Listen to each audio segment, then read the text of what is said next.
നമസ്കാരം. ഗവർണറുമായി തുറന്ന യുദ്ധം നടക്കുന്ന പശ്ചിമ ബംഗാളിൽ നിന്നും പുതിയ വിവാദങ്ങൾ പുകയുകയാണ്. ഉപതെരഞ്ഞെടുപ്പിൽ വിജയിച്ച 2 നിയമസഭാ അംഗങ്ങളുടെ സത്യപ്രതിജ്ഞാ ചടങ്ങിനെ ചൊല്ലിയുള്ള പോരാണ് ഇപ്പോൾ ബംഗാളിൽ രൂക്ഷമാകുന്നത്. MLA-മാർക്ക് നിയമസഭാ സ്പീക്കർ സത്യവാചകം ചൊല്ലിക്കൊടുത്തത് ഭരണഘടനാ ലംഘനമാണെന്ന് ചൂണ്ടിക്കാട്ടി ഗവർണർ CV ആനന്ദ് ബോസ് രാഷ്ട്രപതിക്ക് കത്തയച്ചതായി രാജ്ഭവൻ അറിയിച്ചു. ഉപതെരഞ്ഞെടുപ്പിൽ വിജയിച്ച ഭഗവാൻ ഗോല MLA റയാത്ത് ഹുസൈൻ, ബാരാനഗർ MLA സയന്തിക ബന്ദോപാധ്യായ എന്നിവരാണ് വെള്ളിയാഴ്ച സത്യപ്രതിജ്ഞ ചെയ്തത്. അംഗങ്ങളുടെ സത്യപ്രതിജ്ഞയുടെ സ്ഥലത്തെ ചൊല്ലിയാണ് ഗവർണറും സർക്കാരും തമ്മിലുള്ള പോര് ആരംഭിച്ചത്.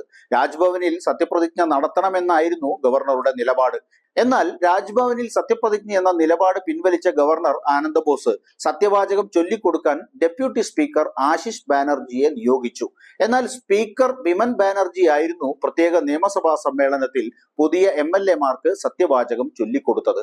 സ്പീക്കറുടെ സാന്നിധ്യത്തിൽ ഡെപ്യൂട്ടി സ്പീക്കർ സത്യവാചകം ചൊല്ലിക്കൊടുക്കുന്നത് അനുചിതമാണെന്ന് ചൂണ്ടിക്കാട്ടി ആശിഷ് ബാനർജി പിൻവാങ്ങിയതിന് പിന്നാലെയായിരുന്നു ബിമൻ ബാനർജി സത്യവാചകം ചൊല്ലിക്കൊടുത്തത്.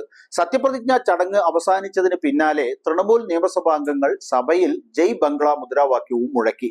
തന്റെ നിർദ്ദേശം മറികടന്ന് സ്പീക്കർ സത്യവാചകം ചൊല്ലിക്കൊടുത്തതിൽ അതൃപ്തി പ്രകടിപ്പിച്ചുകൊണ്ടാണ് ഗവർണർ ആനന്ദ് ബോസ് രാഷ്ട്രപതിക്ക് കത്തയച്ചിരിക്കുന്നത്.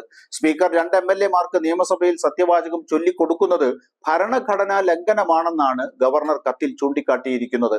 നിയമസഭയിലോ ലെജിസ്ലേറ്റീവ് കൗൺസിലിലോ തെരഞ്ഞെടുക്കപ്പെടുന്ന അംഗം ഗവർണർക്ക് മുമ്പാകെയോ അദ്ദേഹം നിയോഗിക്കുന്നവർക്ക് മുമ്പാകെയോ ആയിരിക്കണം സത്യപ്രതിജ്ഞ ചെയ്യേണ്ടതെന്നാണ് സെക്ഷൻ 188 പറയുന്നത്.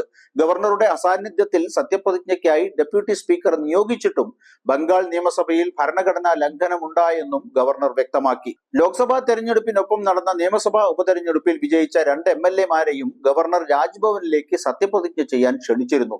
എന്നാൽ MLA-മാർ പോകാൻ വിസമ്മതിക്കുകയും സത്യവാചകം ചൊല്ലിക്കൊടുക്കാൻ നിയമസഭയിൽ വരണമെന്നും അല്ലെങ്കിൽ സ്പീക്കർ ബിമൻ ബാനർജിക്ക് അതിനുള്ള അധികാരം നൽകണമെന്നും ഗവർണറോട് അഭ്യർത്ഥിച്ചു.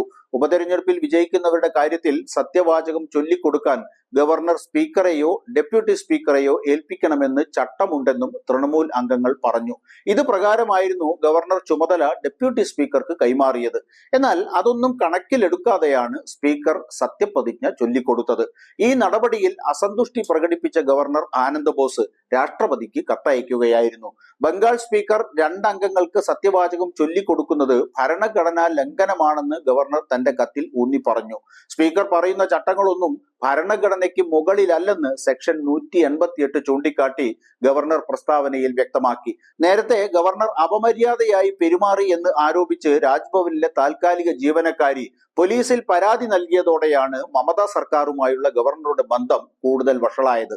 ഈ സംഘർഷമാണ് സത്യപ്രതിജ്ഞയിലെ വിവാദങ്ങളിലേക്ക് വഴി തുറന്നത്. എന്തായാലും മമതാ ബാനർജി ഇക്കാര്യത്തിൽ ഒരടി പിറകോട്ട് പോകാൻ തയ്യാറല്ല. ഗവർണറുടെ കത്തിൽ രാഷ്ട്രപതി എന്ത് നിലപാടെടുക്കുമെന്നാണ് ഇനി അറിയാനുള്ളത്.